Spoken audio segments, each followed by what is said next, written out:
오늘 말씀의 주제는 네피림 시대를 막아야 합니다. 이런 주제로 말씀 받겠습니다. 하나님이 인간들을, 사람을 얼마나 사랑하시는지 자신의 모든 영광을 다 버리셨고 자신의 목숨까지도 버리시고 사람을 사랑하셨습니다. 그런데 대부분 사람들이 이 하나님을 알지 못하고 하나님을 떠나가는 비극 속에 살아가고 있죠. 그래서 하나님께서는 먼저 하나님을 알만한 사람을 선택해 주시고 부르시고 그 사람을 복의 근원으로 삼아 주신 겁니다. 그런데 세상에서 똑똑하고 학식이 많고 능력이 있다고 자부하는 사람들은 하나님께 순종을 잘 안 하기 때문에 하나님이 선택하신 사람의 특징을 보면 가장 무능하고 가장 모자라고 가장 약한 자들을 하나님이 먼저 불러주시고 가장 부족하고 약한 그들을 통해서 하나님이 강국을 이루시고 모든 민족을 살리시는 복의 근원으로 삼아 주셨다는 사실입니다. 그래서 가장 중요한 것이 뭡니까? 잘나고 못나고가 중요한 게 아니죠. 가난하다 이 사람이 중요하다는 말이 아니죠.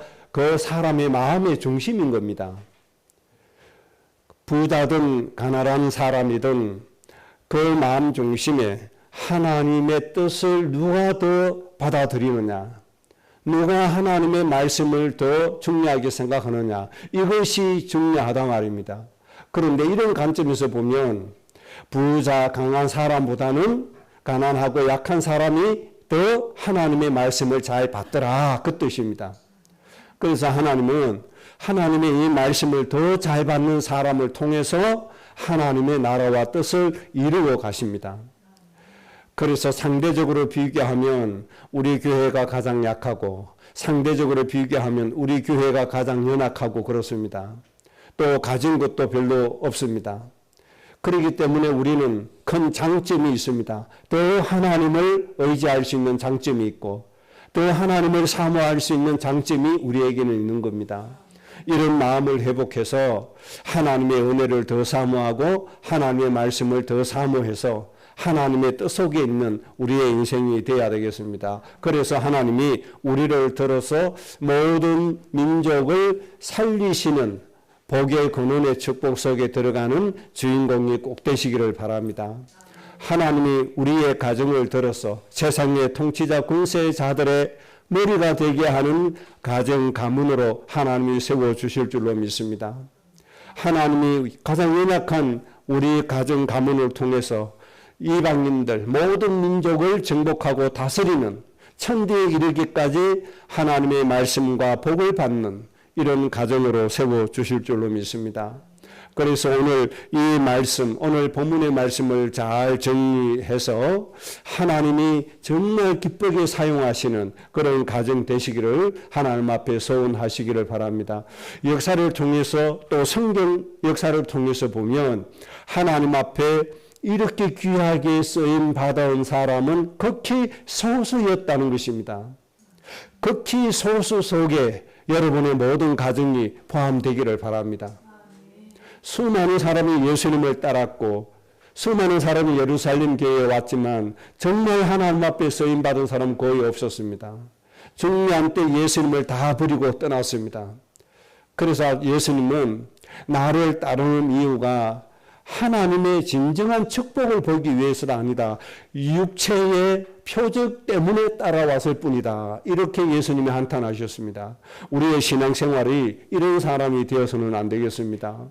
정말 하나님이 기쁘게 너무나 하나님이 마음 즐겁게 우리를 축복하시고 천대까지 우리를 사용하실 수 있는 그런 가정으로 시험 받을 수 있는 비밀이 오늘 본문의 말씀에 숨겨져 있습니다.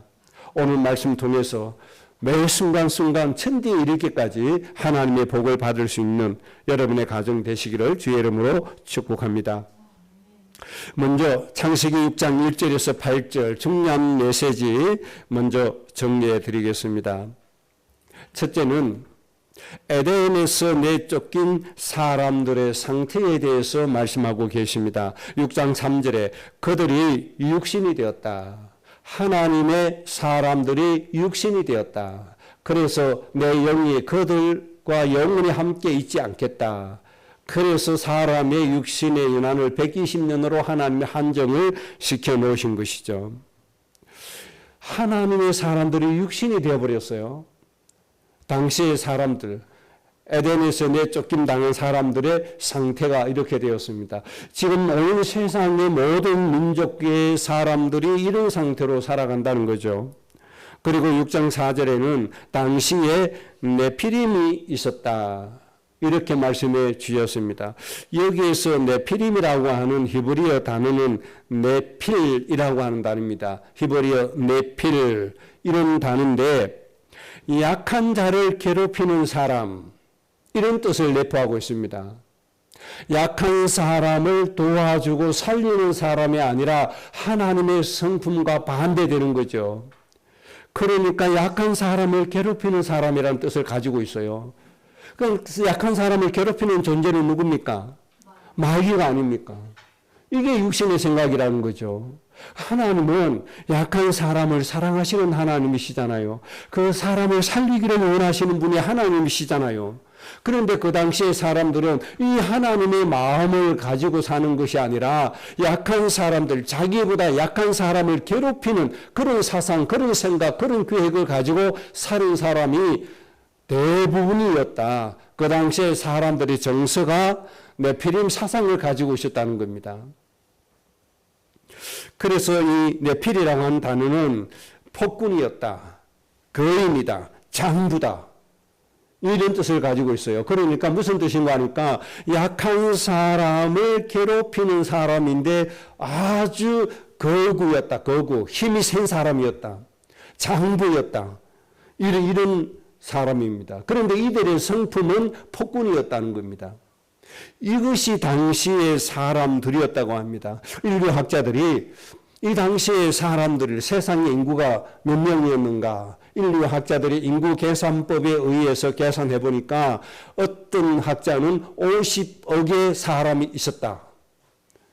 그리고 어떤 학자는 70억의 사람이 있었다. 이렇게 주장하는 사람이 있었고, 또 가장 합당하게 지지받는 학자의 주장은 그 당시에 100억의 인구가 있었다고 주장하고 있습니다.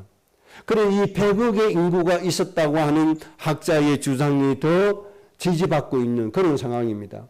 그러니까 지금보다도 한 30억의 사람들이 더 많았다는 거죠. 이런 사람들의 상태가 어떤 상태요? 마음의 상태, 생각의 상태가 네필이라고 하는 상태로 있었다는 겁니다.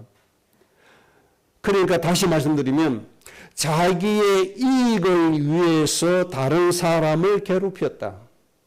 다른 사람의 약점을 이용해서 자기들의 이익을 챙기는 사람들이 대부분이었다. 그런 뜻입니다. 이렇게 하다 보니까 힘 있는 사람들이 자기의 이익을 추구하기 위해서 사람들을 대하다 보니까 자동적으로 그 사람에게는 뭐가 가는 거죠? 피해가 갈 수밖에 없었다. 그 사람들은 뭐밖에 없었어요? 괴로움을 줄 수밖에 없었다. 그 말입니다. 이것이 그 당시의 사람들, 하나님의 사람들이 살았던 당시의 사람들의 모습이었습니다. 그래서 어떤 문헌에는 이 네필이라고 하는 단어를 벌목꾼과 같다, 도벌꾼과 같다 이런 단어를 쓰기도 합니다. 그러니까 자기의 이익을 위해서 불법적으로 나무를 훔치는 사람들이다. 그러니까 일반 사람들보다 힘이 더 센 거예요. 체격이 더 좋은 거예요. 그러니까 다른 사람들 다 밀쳐버리고 자기들이 좋은 것을 불법적으로 다 차지했다 그 말입니다. 그런데 이 네피림 시대는 누구부터 시작되는가 하니까 가인과 아벨 그 시대부터 이미 시작되고 있었던 겁니다. 아벨은 중심으로 하나님을 섬겼고 가인은 중심이 없는 형식적인 예배, 자기의 일을 위한 예배를 한 사람이 가인이었어요. 이렇게 되다 보니까 하나님이 가인의 예배는 받지 않은 거 있죠. 가인의 예배는 하나님께 상달되지 않았습니다. 왜? 하나님이 그 중심을 보시니까 자기의 이익을 위해서 하거든요.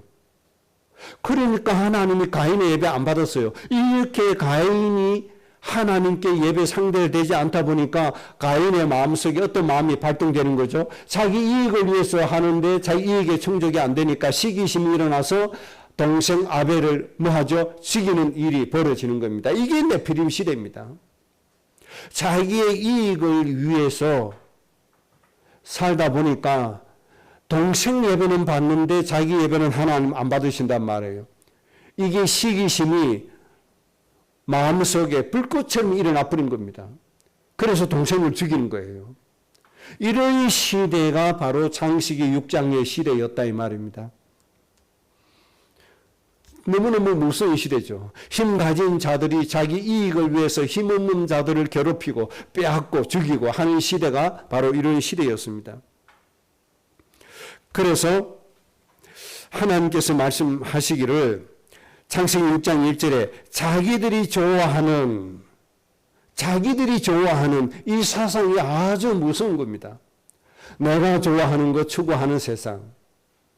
이겁니다. 신앙생활은 그게 아니죠. 하나님은 그게 아닙니다. 하나님이 좋아하는 것을 가지는 게 아니죠. 하나님은 자기 형상대로 지음받은 인간들을 살리기 위해서 육신으로 오시고 영광 보좌를 버리시고 자기의 목숨을 버리신 사람의 생명을 구원하시기 위해서 자기의 생명까지도 버리시고 희생하시는 분이 하나님이십니다.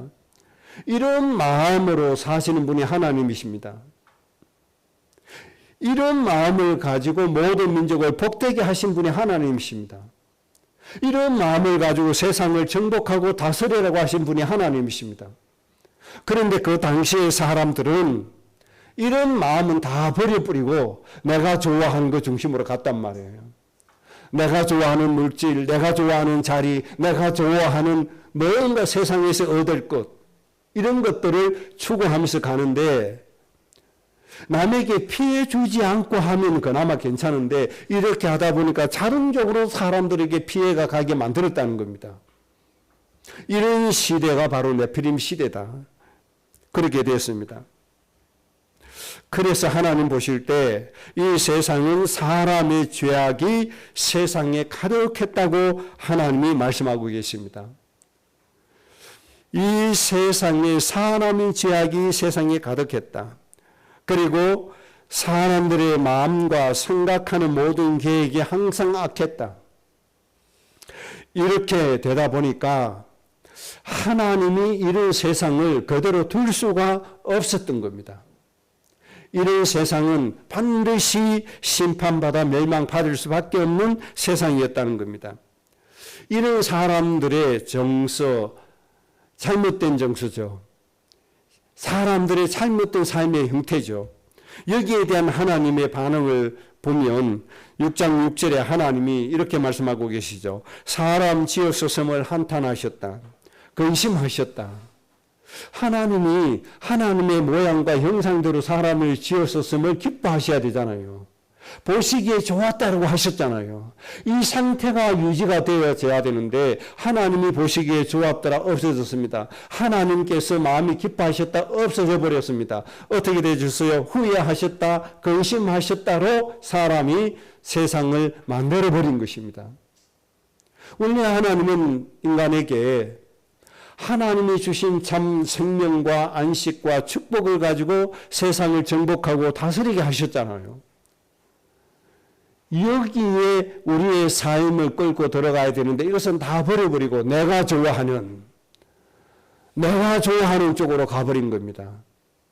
하나님이 주신 생명, 안식, 평안함을 가지고 세상을 정복하고 다스려줘야 되는데 이것을 버려버리고 내 육신이 좋아하는 것, 이 중심으로 가버린 겁니다. 그래서 내 좋아하는 것 추구하다 보니까 생각이 항상 악하게 되어졌다. 내가 좋아하는 것 추구하는 중심으로 가니까 세상이 죄악이 가득 차게 되어졌다.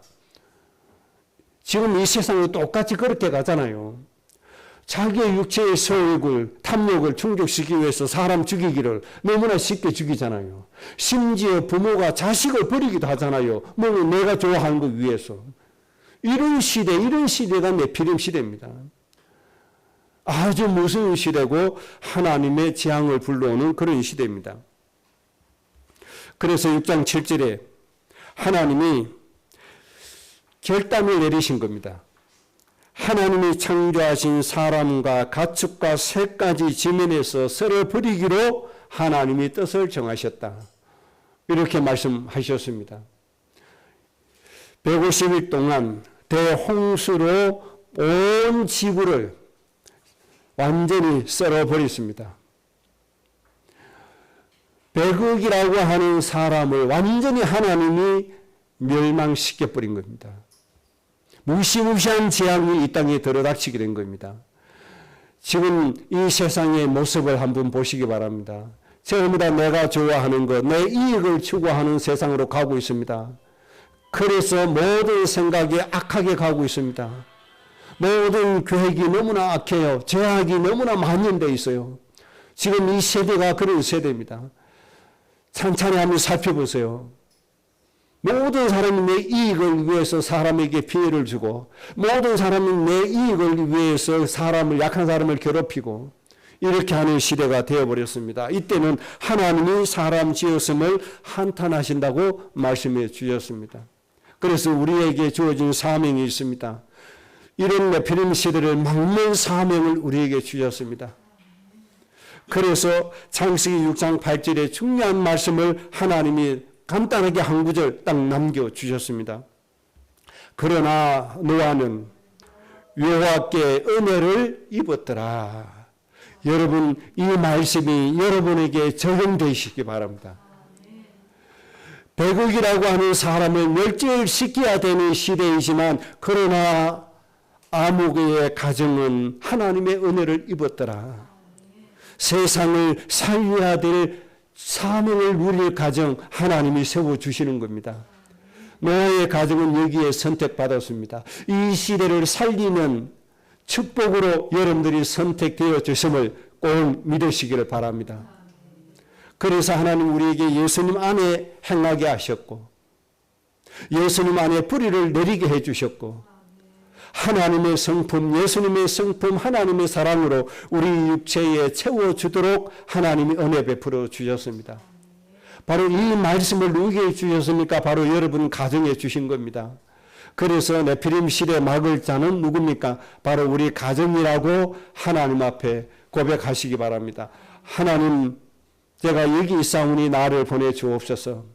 이사야가 하나님 앞에 고백한 것처럼 여러분들이 하나님 앞에 고백하시기 바랍니다. 하나님, 오늘 우리 가정을 통해서 이 네피림 시대를 막아주시고 네피림 시대 때문에 죽어가는 저 모든 민족을 복을 받게 해 주옵소서. 우리 가정이 정말 복의 근원이 되어 고통받고 죽어가는 저 모든 영혼을 행복하게 하는 우리의 인생이 되게 해 주옵소서. 이 기도가 있어지기를 바랍니다. 6장 8절의 말씀이 아주 중요하고 복된 말씀이 되잖아요. 그러나 노아는 여호와께 은혜를 입었더라. 이 시대의 모든 사람들이 자기의 유익만을 위해서, 자기의 이익만을 위해서 달려갈 때, 하나님 보실 때 오직 부구제일교회의 성도들 가정은 하나님의 은혜를 입었더라.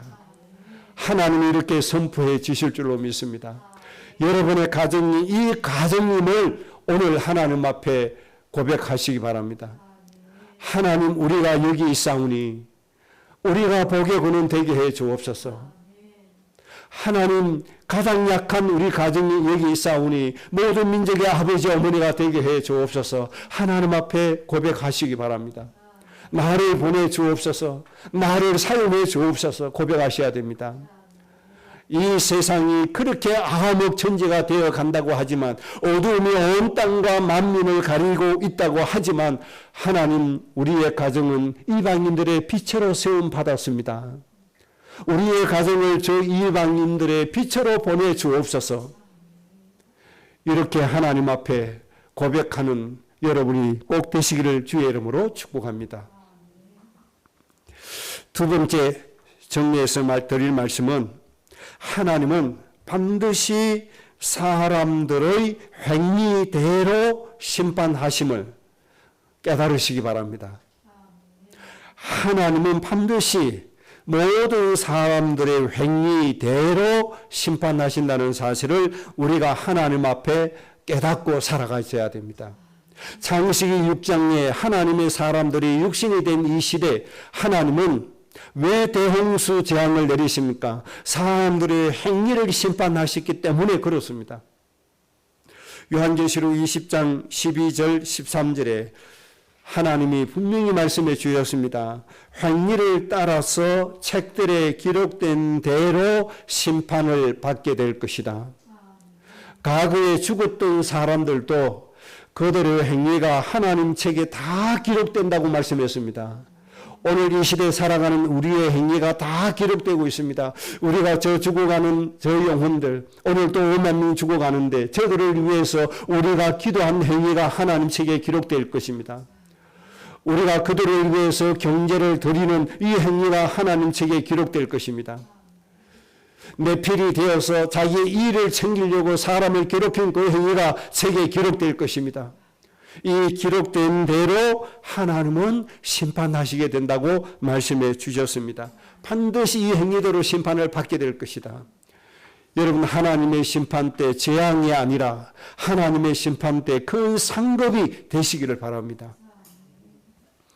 베드로후서 4장 17절에 하나님의 집에서 심판을 시작할 때가 되었다. 항상 하나님의 집에서 심판이 시작할 때가 되었다고 하는 말씀 기억하셔야 됩니다. 내 행위 하나하나를 하나님은 절대로 잊지 않으시고 심판으로 연결시켜 주신다는 걸 꼭 기억을 하셔야 됩니다. 우리의 모든 행위는 하나님이 심판하십니다. 그래서 상급받을 자는 상급으로, 하나님의 재앙을 받을 자는 재앙을 받을 자로 하나님이 반드시 구분하신다는 사실을 기억하셔야 됩니다. 베드로후서 1장 17절에 외모로 보시지 않고 각 사람의 행위대로 심판하시는 이를 너희가 아버지를 부른 적 너희가 나그네로 있을 때를 두려움으로 지내라. 우리의 인생을 나그네 인생이라고 말씀했습니다. 한결과 같은 인생이라고 말씀하셨습니다. 이때를 두려움으로 지내라. 아무렇게 함부로 하지 말고 하나님 앞에서 두려움으로 지내라. 그렇게 말씀해 주셨습니다. 굉장히 중요한 겁니다. 금요일날 어떤 목사님이 점심 먹기 직전에 전화 왔어요. 목사님, 맞으면 사드릴 테니까 오십시오. 그래요. 그래서 식당 갔어요. 식당 갔더니 이분이 또 다른 목사님을 또 불렀더라고요. 그러니 세 가지 식사하고 그 목사님 교회에 가서 커피도 마시고 했습니다. 그런데 제 마음속에 참 답답한 부분이 하나 있었습니다. 평생 하나님의 귀한 교회, 여기 들어보니까 정말 진실하게 사역을 잘 했더라고요. 거짓 없이 오직 복음만을 위해서, 몸된 교회를 위해서 했어요. 그런데 안타까운 게 뭐냐면 이렇게 잘해놓고 생각이 어떤 생각이 하니까 내가 죽도록 고생만 했다. 이 생각을 가지고 있어요. 이게 안타까운 거예요. 이게 어디 고생만입니까? 하나님의 교회를 위해서, 하나님의 백성들을 위해서 내가 헌신하고 평생 성도를 섬기고 교회를 섬길 수 있는 기회 아무나 누리는 게 아니거든요. 이게 얼마나 큰 영광이고 얼마나 큰 축복인지 이 부분으로 생각을 못한 게 너무나 안타까워요. 저는 반대로 생각하거든요. 나같이 못난 사람, 나같이 부족한 사람을 그 거룩한 하나님의 사역을 할 수 있도록 하나님이 기회를 주시고 인도하신 거 얼마나 큰 축복입니까? 그러면 개척해서 농어촌 교회에서 그렇게 힘들고 어렵게 살아온 것이 얼마나 큰 축복이었나, 이게 보여지거든요. 이거보다 큰 축복이 없다, 이거보다 큰 영광이 없고 이거보다 큰 상급이 없다. 이렇게 영적으로 생각하면 좋을 텐데 이렇게 생각하지 않고 도시의 큰 교회의 목사들이 누렸던, 호의호식했던 그거와 비교를 하니 내 처지가 초라하게 보이는 거예요. 이게 너무 안타까운 거예요. 그래서 제가 시간이 없어서 한 가지 말하고 싶었는데 시간이 없어서 말을 못했어요. 그래 그렇게 좋아하는 큰 교회 봐라. 그 도시의 큰 교회들 호의호식하고 부를 누리고 큰 대접받는 그 목사들 봐라. 누림을 하고 누림이 과해서 여자 스캔들 문제, 돈 스캔들 문제, 온갖 문제 때문에 사회의 조롱거리가 되는 거 봐라. 그게 그렇게 좋으냐? 이 말을 하고 싶었는데 시간이 없어서 못 해줬어요. 한국에서 제일 큰 교회라고 하는 목사 한번 보세요. 여자 문제 때문에 소홀을 당하고 재판정에서 그 사실을 인정하고 또 교회에서는 이것을 무마시키기 위해서 온갖 법률들을 동원해가지고 하고 얼마나 이게 부끄러운 일입니까? 그런 게 그렇게 부럽습니까? 우리 생각이 발라야 돼요. 생각이. 영광스럽게 생각해야 돼요. 내 오천 교회에 와서 그렇게 힘들게 교회를 섬길 수 있었다는 이 사실. 하나님의 큰 축복임을 좀 깨달으면 좋은데 이런 의미에서 하나님이 두려움으로 지내라 그 말이에요. 하나님 앞에서 진짜 축복이 뭔지 생각하고 살아라 이 말이에요. 뭐 부를 누린다고 도가 지나쳐서 여자 문제, 경제 문제, 온갖 불법 행하고 타락에 빠지고 하는 거. 그런 거 하지 말란 말이에요. 사람이 차고 넘치면 곁길로 가게 돼 있는 겁니다. 넘치면 걷길로 가게 돼 있어요. 도가 넘으면 잘못된 길로 가게 돼 있는 겁니다. 그게 육신입니다. 그게 창세기 6장입니다. 자기 일을 위해서 우리는 내 일을 위해서 내가 좋아하는 걸 위해서 사는 사람이 아닙니다. 하나님의 나라를 위해서 사는 사람이고 하나님이 위임해 주신 정복하고 다스리는 권세로 사는 겁니다. 우리가 이것을 위해서 사는 사람들입니다. 히브리서 9장 27절에 한 번 죽는 것은 사람에게 정하신 것이요 그 후에는 심판이 있으리니. 분명히 우리에게는 두 가지가 있습니다. 죽음이 있습니다. 정해져 있습니다. 그리고 우리에게 뭐가 있습니까? 하나님의 심판이 기다리고 있습니다. 하나님의 심판하실 때 여러분들이 상급만 받게 되는 여러분들 꼭 되시기를 바랍니다. 그 상급 때문에 천대에 이르기까지 하나님의 은혜와 복과 말씀 성취하시는 이 복을 누리는 주역이 꼭 되셔야 됩니다. 여러분 주님 앞에 가시기 전에 꼭 그런 가정 한번 만들고 가시기 바랍니다.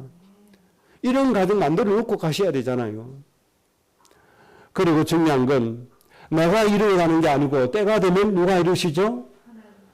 나 여호와가 속히 이루신다고 했습니다. 이 사실을 꼭 믿으시기 바랍니다. 지금은 우리 눈에 보이지도 않아요. 지금은 가능성이 없어요. 나 같은 존재가 뭘 할 수 있으라 이렇게 한탄할 수밖에 없어요. 그러나 하나님이 이루신다는 거 꼭 기억하셔야 돼요. 마지막으로 세 번째입니다. 네피림 시대, 즉 대재앙을 막는 방법을 하나님이 우리에게 주셨습니다. 대재앙을 막는 방법을 가지고 우리가 살아야 됩니다. 그 방법은 오늘 하나님 말씀하신 것, 진단하신 말씀 반대로 하면 되죠. 항상 악하였더라. 요 반대로 하면 됩니다. 우리는 항상 선하였더라. 이렇게 되면 돼요. 하나님이 주신 선이 뭡니까? 하나님이 우리에게 위임해 주시는 권세입니다. 권세. 정복하고 다스리라는 권세입니다. 무엇으로요? 하나님의 안식으로, 하나님의 평강으로, 하나님의 축복으로 세상을 정복하고 다스려서 사람들을 행복하게 만들어주는 겁니다. 이것이 우리에게 있는 선임을 믿으시기 바랍니다. 그래서 하나님은 우리의 잘하고 못한 모든 것을 협력해서 하나님이 이 선을 이루어 가시는 분이십니다. 그래서 여러분의 생각이 뭐가 되어야 돼요? 항상 선임을 보시고 이렇게 되어야 됩니다. 우리의 마음과 생각이 항상 뭐가 되어야 돼요? 선한 것이 되어야 돼요. 굉장히 중요합니다. 그래서 선은 뭐라고요? 악은 내 이익을 위해서 사람에게 손해 끼치는 것, 그러니까 정의와 공의가 없는 걸 말씀하시는 거죠. 이게 악입니다. 내 이익만을 추구해서 사람에게 피해를 남기는 것은 악입니다. 선은 하나님이 주신 권세를 가지고 세상을 정복하고 다스려서 세상을 잘 섬겨서 세상 모든 사람들을 복되게 해주는 게 선입니다. 이 계획을 항상 가지고 있어야 됩니다. 하나님 보실 때, 하나님이 여러분 보실 때 이 계획이 항상 있는 여러분이 되시기 바랍니다. 이런 사람이 되어져야 돼요. 이런 사람이 이 땅에 임할 재앙을 막는 사람이 되어지는 겁니다. 앞으로 우리 교회 가정의 후대들이 바로 이런 선한 계획을 가지는 후대가 될 줄로 믿습니다. 그래서 어떻게 되어야 돼요? 하나님이 주신 이 권세를 가지고 세상을 통치하는 거예요. 통치하되 내 이익을 위해서 통치하는 거 아니에요. 모든 사람의 이익이 되도록 모든 사람을 복되게 하기 위해서 다스리는 거예요. 이런 지도자가 세워져야 됩니다. 창세기 17장에 왕들이 나온다 이 말씀은 이런 지도자가 세워지도록 하신다는 거예요. 이 말씀을 꼭 믿으시기 바라고 하나님이 우리 가정에 이 약속을 주셨다고 믿으시기 바랍니다.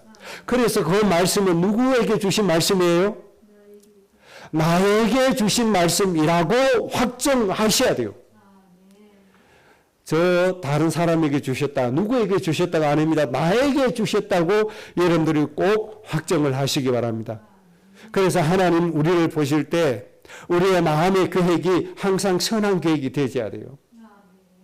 창세기 1장 28절의 말씀이 내 선이 되어져야 돼요. 그래서 하나님이 베드로전서 5장 10절에 영원한 영광에 들어가신 이가 우리에게 친히 온전케 하시고 친히 강하게 하시고 친히 견고하게 하시고 친히 굳건하게 하셨다. 그리고 5장 11절에 뭐라고 말씀했습니다. 이 하나님의 권능이 세세 무궁하도록 너희에게 있을지어다. 여러분 이것이 선한 것입니다. 여러분 이 계획을 가지고 있어야 돼요. 하나님이 이 권능을 나에게 주셨어요. 이 권능을 가지고 세상을 향해서 선포해야 돼요.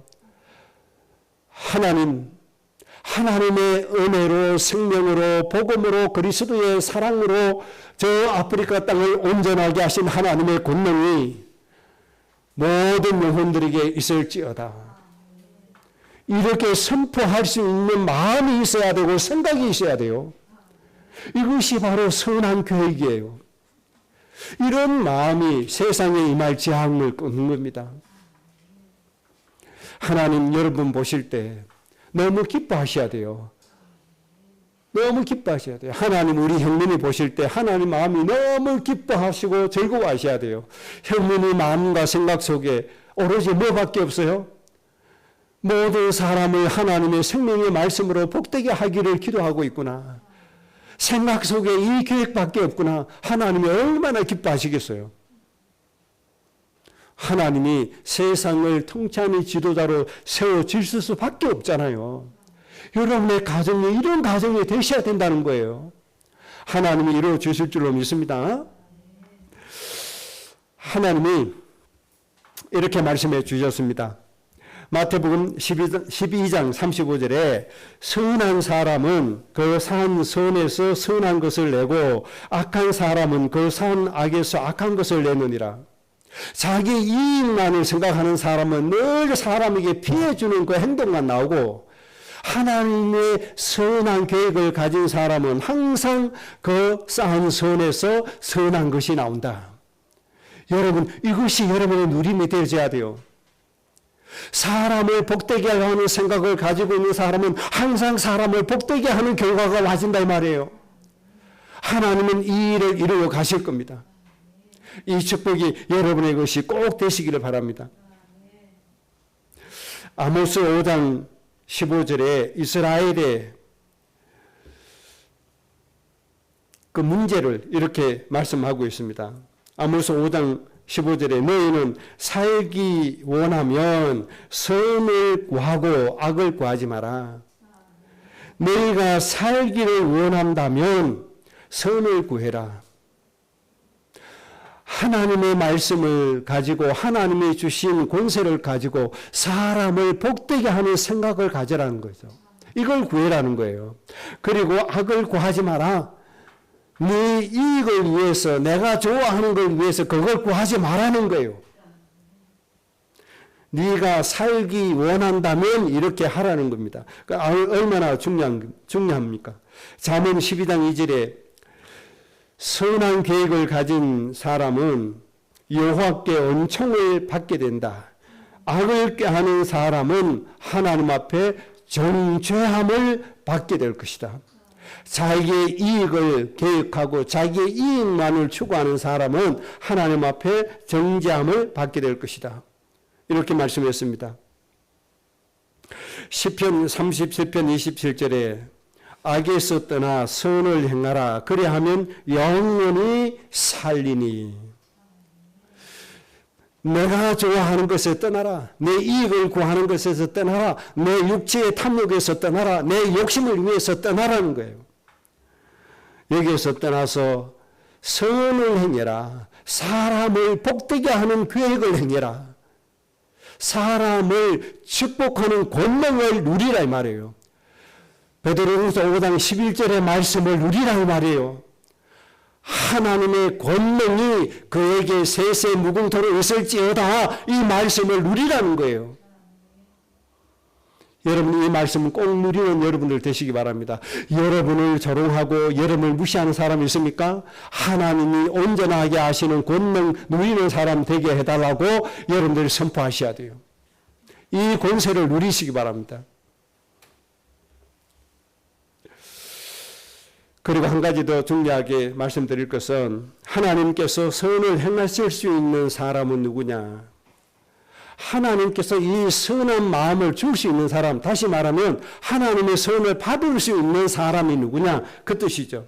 시편 73편 1절에 하나님이 참으로 이스라엘 중 마음이 정결한 자에게 선을 행하시나니.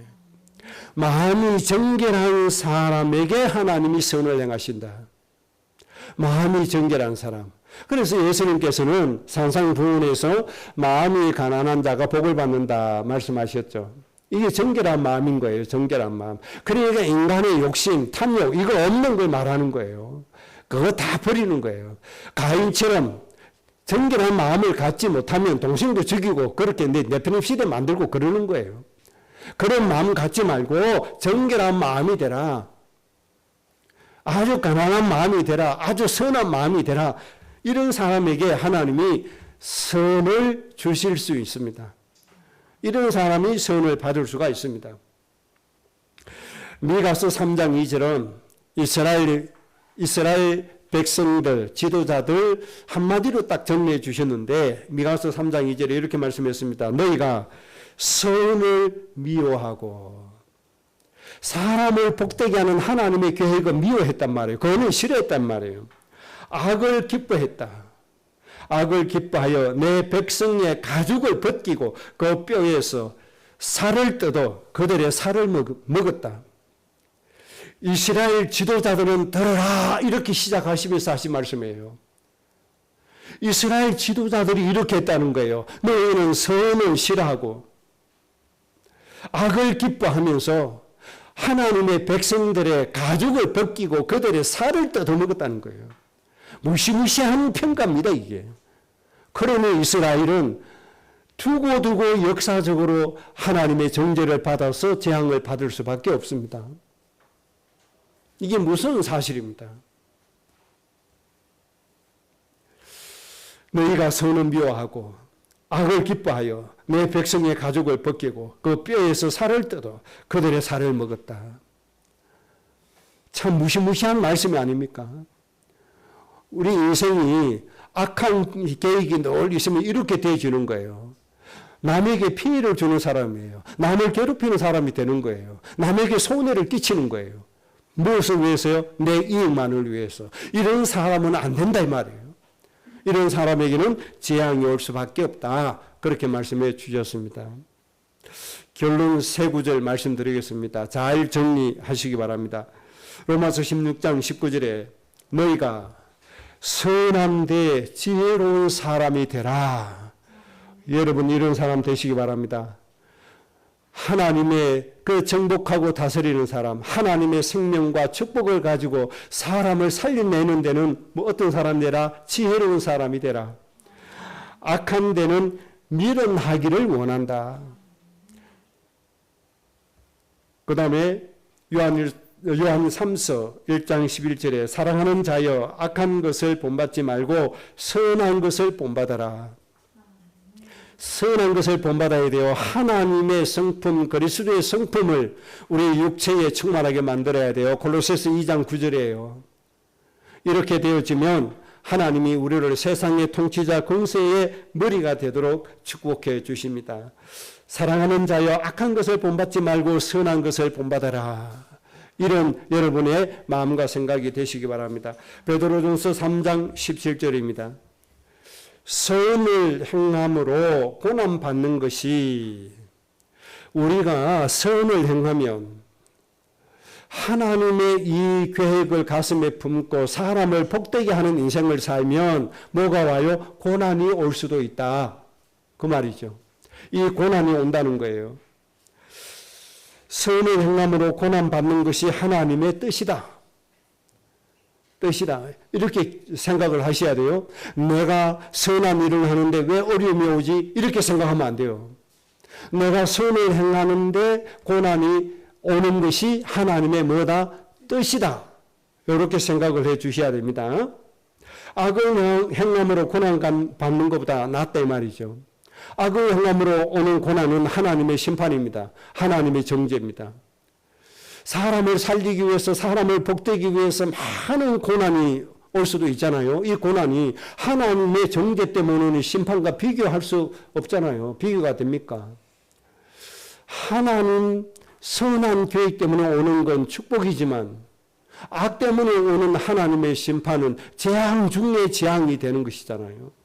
그래서 여러분의 인생이 하나님 보실 때 마음과 생각이 너무 중요합니다. 내가 잘하고 못하고가 중요한 게 아닙니다. 내 마음에 하나님의 선한 계획만 충만해지면 된다는 사실 꼭 믿으시기 바랍니다. 그러면 이루신 분은 누굽니까? 하나님이십니다.